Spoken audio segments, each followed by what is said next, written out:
Hi, everyone. Welcome to another episode of Living in Prince Edward Island with Michael Posnick and myself, Powerhouse Patty. Today's discussion is going to be about the different perspectives and point of views on selling a home privately. So we're going to be discussing from a seller's point of view, options in selling your home privately, a buyer's point of view, purchasing such private home, and also from a real estate agent's perspective, dealing with what we call a FSBO, or a for sale by owner home. Hi, Michael. Hi, Patty. Thank you so much for having me as a guest today. It's an honor and a privilege to spend time with you and our podcast listeners. Well, today's episode is going to be jam-packed with information. Now, typically these are pretty much unscripted, and they're just really natural conversations and discussions from the top of mine and Michael's head. Today, I will admit that I have done a little bit of research, so you are going to hear some stats and numbers that I'm going to be referencing and referring to, as I feel it is important for our discussion today. So where we're going to start is private sellers and how they rely on marketing methods to sell their home or to market their home. I'm going to just give you a few options that for sale by owners or FSBOs use. They'll use Kijiji, yard sale signs, social networking sites, mere postings through a FSBO service, family and friends, sellers self-hosted open houses, as well as videos that they can have done, whether themselves or if they request the services from a videographer to put that together. So those are options for a seller to market their property out there.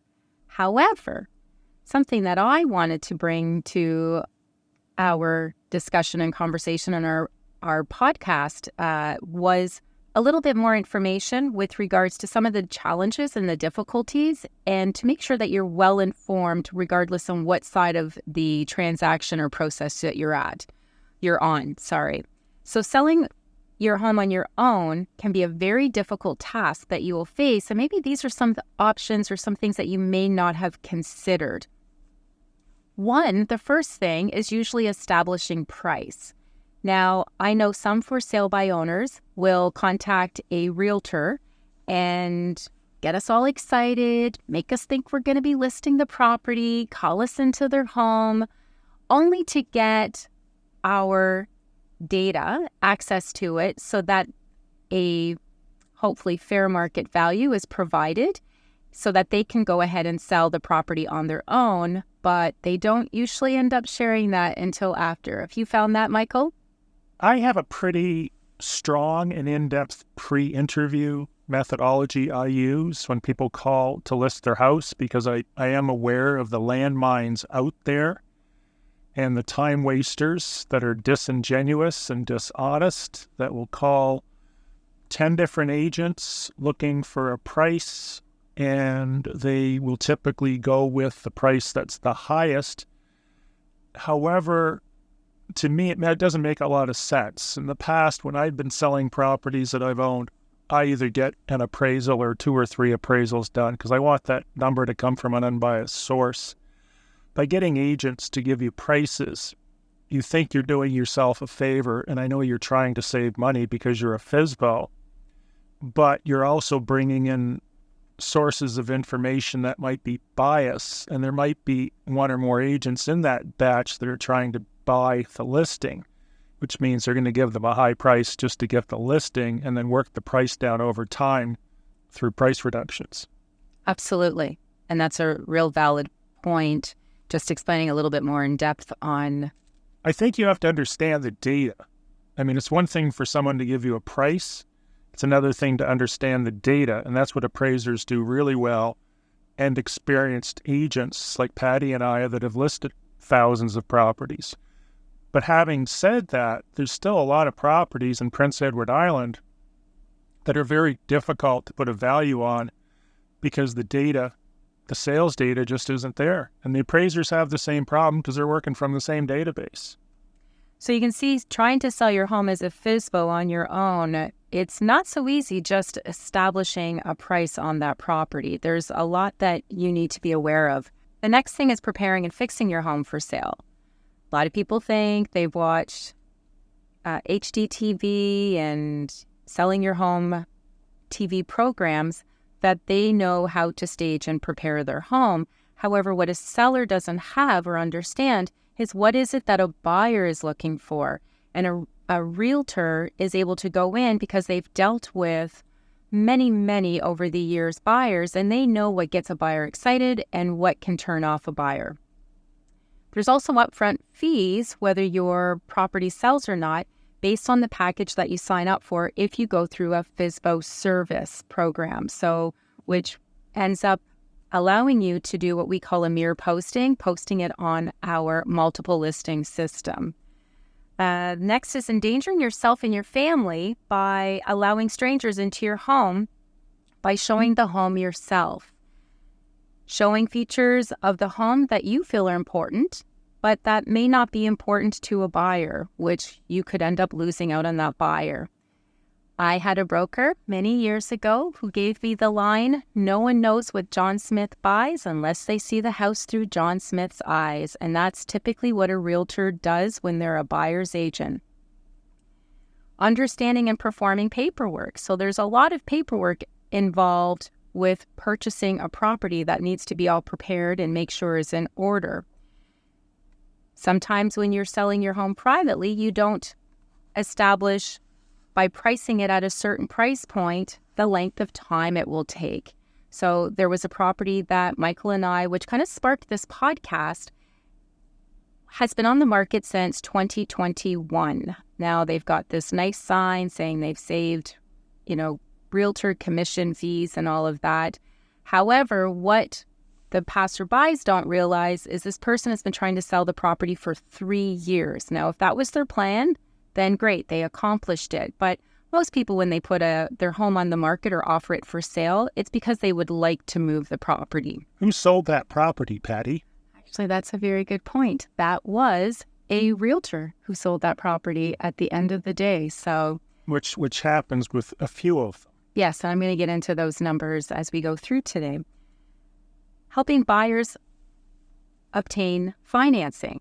So that's something that a FSBO probably wouldn't even consider. They're thinking, I know how to stage my property. I'm going to put a yard sale sign.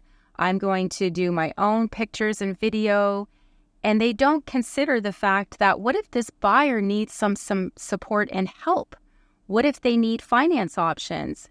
How much information is that buyer going to share with them about their personal finance situation?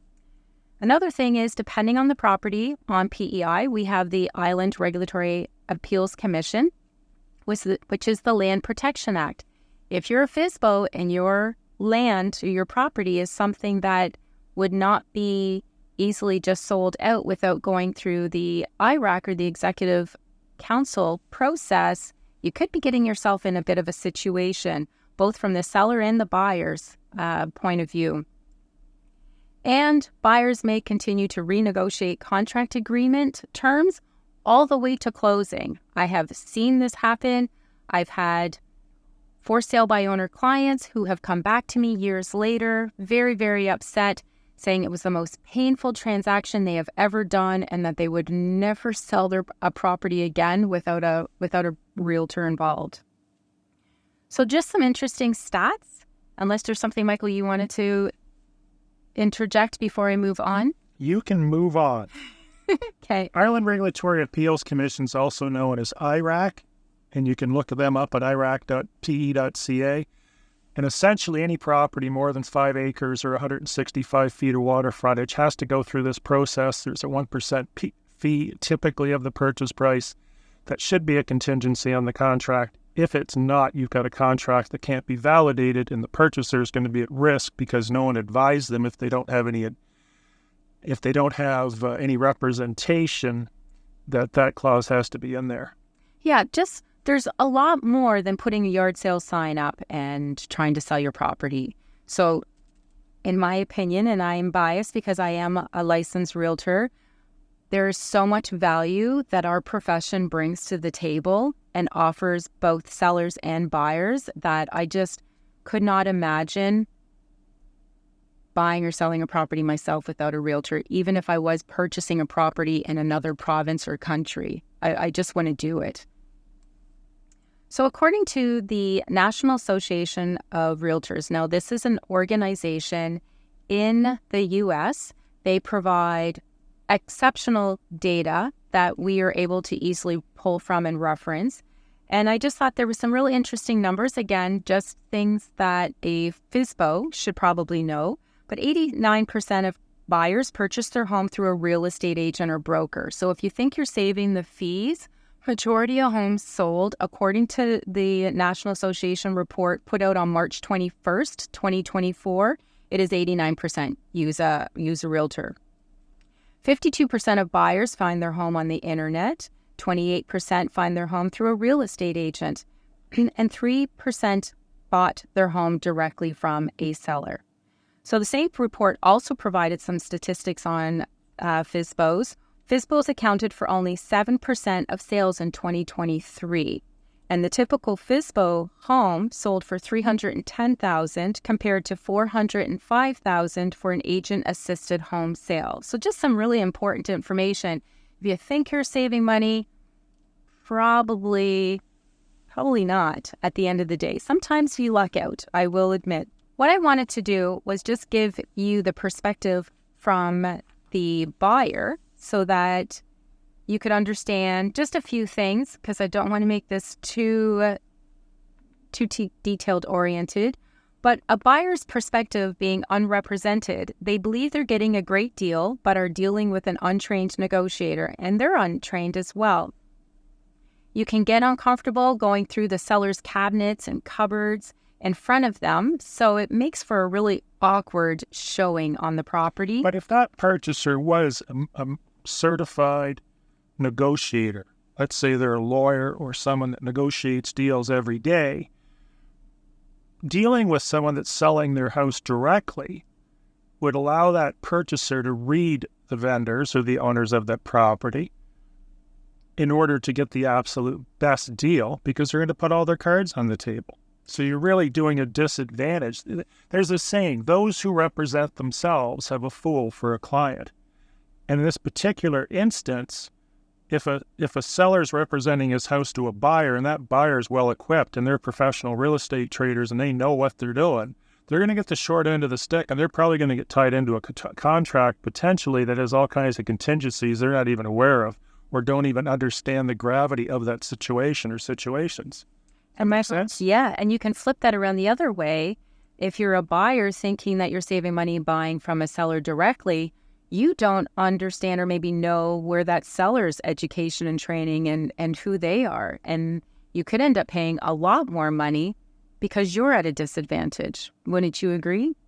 Oh, absolutely. As a buyer, you should always be well-versed in market data. And that's what the agent can do is what's referred to as a reverse CMA, comprehensive market analysis. So when you're looking at a property and it's listed for hypothetically $300,000, your agent can do a reverse CMA, which will have some effect on your purchasing power depending on the market. If it's a buyer or seller's market, will determine what your leverage is and how to use that CMA. Yes. Another thing that an unrepresented buyer's perspective, you need to consider is you'll be the one responsible for the additional legal fees, as you will need to seek out legal representation to prepare the contract agreement and guidance.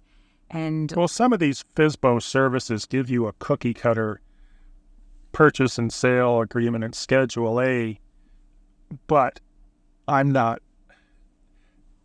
don't know how fine-tuned it is. I mean, if I was representing myself and trying to sell my property privately, I would probably want a lawyer to represent me. But again, the lawyer needs to get paid now, which is going to cut into your roll of pennies you're trying to save. Something I wanted to point out is I've had a situation where the seller changed their mind on day of closing. It was a FSBO. My buyer was being obviously represented by myself. And on closing day, the seller decided, I'm not selling. And my client, we were doing a FaceTime walkthrough, our final walkthrough, and I had to end the call with my my buyer client and said, I'm going to see what I can do, because the call was making this particular seller very uncomfortable. So I tried explaining to him lightly, because he's not my client, but I'm trying to hold this deal together for my buyer, because his home was in a truck en route to PEI from Ottawa. And I explained to the seller nicely that he would be in breach of contract and that he really needs to speak to his lawyer. At the end of the day, this property did not close. My client had to get the truck turned around and bring it back to Ottawa. He was compensated for his legal fees and the moving truck fees, and that was it. He changed his mind. He stayed in Ottawa for a couple years before he ended up buying just a small home, but he will not purchase a home that is not being represented by a realtor because of his experience. So these things do happen, and it's just because they're the clients, the buyer or the seller, they're just not educated and informed and understand the process. So realtors really do hold these transactions together and make sure that everyone is well educated and informed and the process continues to roll forward. I also wanted to give it to you, and Michael kind of started a little bit with regards to the agent's perspective. So I don't know if there's anything you wanted to start with, Michael, or you want me to go with my list? What's your sort of way of saying how purchasers, real estate agents view FSBOs? We typically would prefer not to enter into a transaction relationship, as it can become very painful trying to negotiate commissions, which are all on my list, and trying to educate both sides when you have a FSBO who thinks they already know everything, and you're trying to satisfy and control the expectations of the seller, but also make sure, because at the end of the day, you are representing the buyer.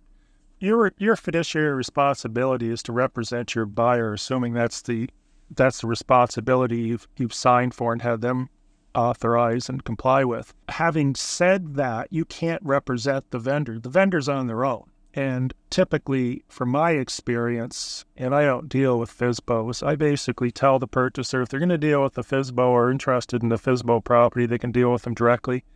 I'm not interested in getting involved in that circus. It's too much drama. Life is too short. The statistics I dug up, and I actually have some minimal notes here.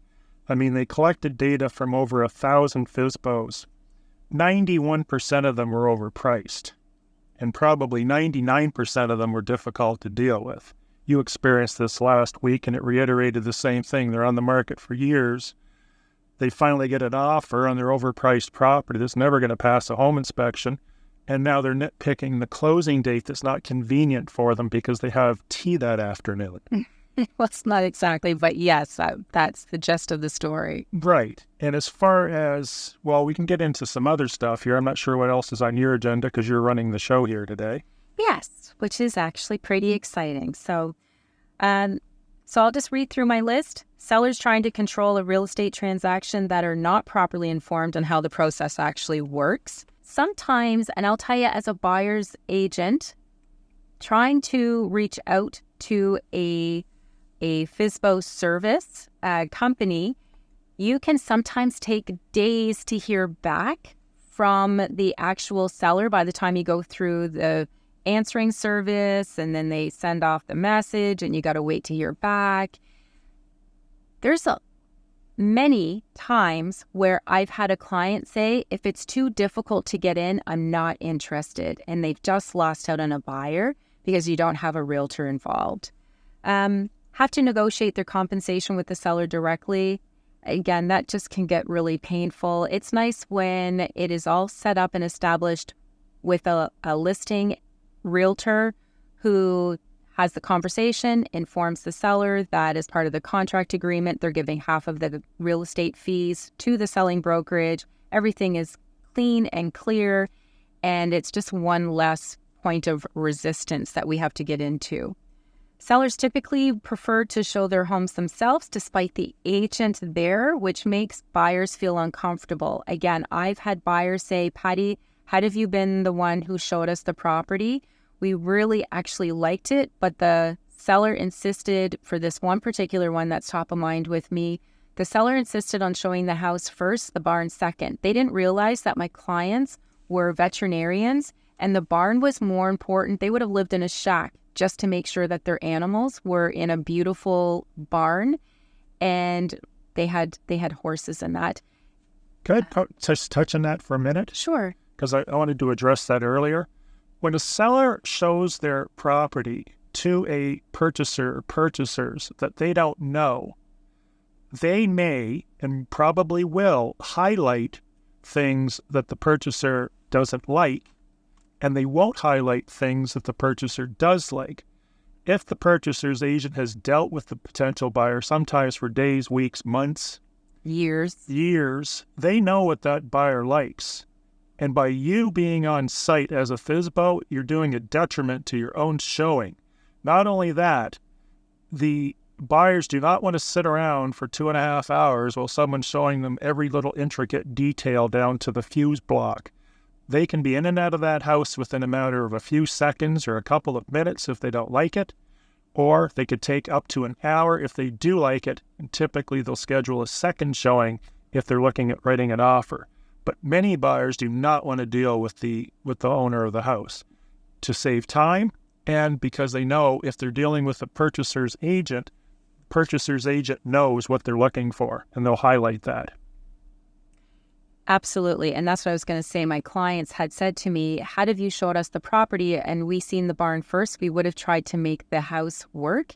However, it's too late now. This has just gotten too uncomfortable and painful. Let's go on to the next showing. And they didn't end up buying that house. Also represents the buyer, no matter who is paying the commission, the agent's representing the buyer. Just be aware of that. So as much as the realtor, we will try to be friends with the FSBO seller, acquaintances, only because we want to get as much information as we possibly can to represent our buyers to get them the property at the best deal. So when there's realtors involved, we know how to keep our poker hands to ourselves. We know what information our clients have given us permission to say and things that we're not allowed to say. Whereas when you're a FSBO, you share everything, and if you're an unrepresented buyer, you may share everything. So just know there's more than just putting a house on the market and trying to sell it yourself, or I'm just going to go and deal with this seller. I think I know what I'm doing. There's so much more, which is why I felt really compelled and passionate about making sure that Michael and I put together this podcast today, just so that you get all three perspectives of the process, and hopefully this might save you a mishap, save you an uncomfortable situation, and save you some money or get you some money at the end of the day as well. So I just wanted to give you some stats as to, because we represent Prince Edward Island, the stats for a FSBO service for mirror postings on our system. Currently, there's 182 mirror postings. That's total right now for this FSBO service company.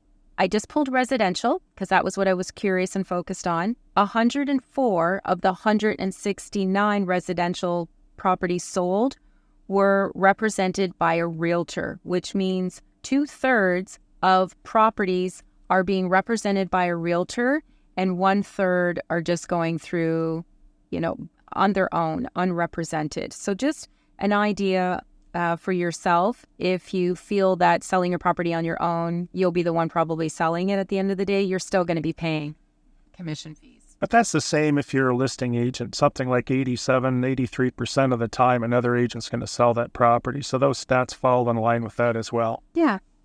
No, so this is the information I have. Hopefully there's a lot of good content. Michael, is there anything that you wanted to add? I'm just going to add a couple quick little notes here, and then we'll tie this up. Patty, you've done a great job, and I really appreciate being on this podcast. I know my phone's going to be ringing off the hook tomorrow with potential sellers and buyers. Some things to keep in mind in addition. Penny wise, pound foolish. The way I look at it is, what do you want to net in your pocket? Does it align with where the market is? What difference does it make whether you're paying? I don't refer to it as a commission. I refer to it as a marketing fee, because I look at myself as a marketing company that just happens to specialize in real estate. But if I want to net $400,000 and the marketing fee is whatever percentage. It doesn't matter to me if I'm represented well and marketed well, which brings me to the point I wanted to make. When you're selling your house on your own, yeah, you're going to do things like the yard signs and whatever, open houses. Agents that have listed thousands of properties know what effectively works to bring that buyer in the specific demographic that they're in. What you're looking for is you're looking for a buyer that's most suited to your particular property and know what avenue you're going to use to market that property to get the most amount of money out of it. Most for sale by owners, from what I've seen, are probably not getting the exposure that they could through an agent that's pricing it properly and hopefully getting you multiple offers. So you're benefiting from their experience. No different than if I'm going to build a house, sure, I can build a house, but a builder that's built hundreds of houses is probably going to do a better job than I am, quicker, and use better materials and craftsmanship. Same with repairing my car or doing plumbing. Sure, I can spend 3 days fixing one pipe rather than spending $100 or $200 on a plumber, but I also end up with the scars on my arm that I have from doing that and touching the hot pipe. Yes, you do. That's about it. I mean, I think you've done a great job. Thank you, Michael. It was fun, and it just brought everything back top of mind again for myself. My numbers, things are consistent. Things haven't changed. It's the same situation, whether it was 10 years ago or today. I think the change today a little bit was everyone thought in 2020, 2021, because of the pandemic putting our market on steroids, that we started to see a lot more for sale by owner private yard signs going up because it was easy to attract a buyer. There was a surplus of them. But the market is shifting. We still are in a balanced market. However, prices are correcting, and I hope that sellers start to see the value, or more sellers start to see the value of using a realtor. Thanks, everyone, for listening. Have a great day. Take care. Thanks for listening. Be sure to subscribe or follow the podcast and give it a review and a star rating if you would. Bye for now.